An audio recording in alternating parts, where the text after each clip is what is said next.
shirkan jaraa'id oo maanta qabanayno waxaan uga hadlayaa saddex qodob. qodob koowaad waxaan ummadda Soomaaliyeed la socodsiinaynaa tanhay dowladda xukuumadda Soomaaliyeed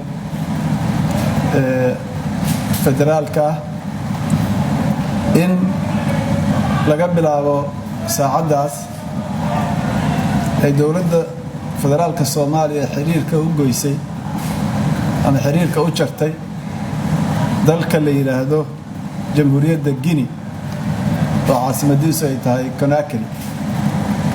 waa qodobka koowaad. qodobka labaad wuxuu ku saabsan yahay sababta aan xiriirka u goynay. xiriirka waxaan u goynay dalkaas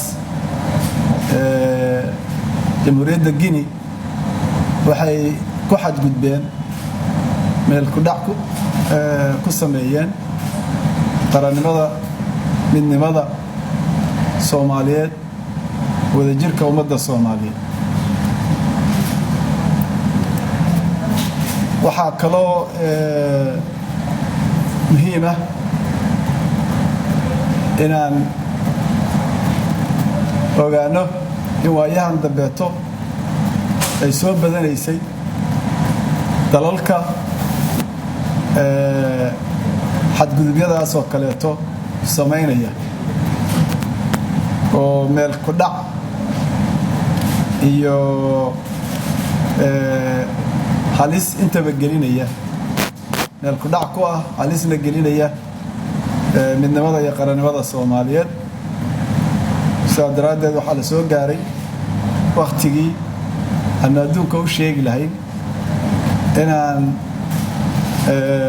xukuumadda Soomaaliyeed ee federaalka iyo dadka Soomaaliyeed intaba aysan u dulqaadanayn in lagu sameeyo xadgudub qarannimadooda midnimadooda wadajirkooda iyo madax bannaanida dalkooda.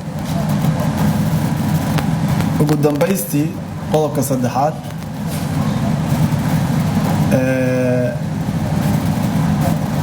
waxaan ummadda Soomaaliyeed u sheegaynaa oo u sii marinaynaa warbaahintooda inay ogaadaan in xukuumadda Soomaaliyeed ee federaalka ay u taagan tahay ilaalinta iyo dhowrista midnimada madax bannaanida iyo qarannimada ummadda Soomaaliyeed.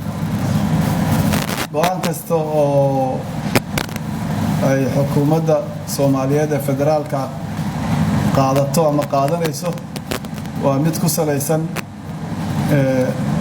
oo adeegidda danta ummadda Soomaaliyeed iyo difaaca iyo ilaalinta qarannimada Soomaaliyeed. waa mahadsantihiin.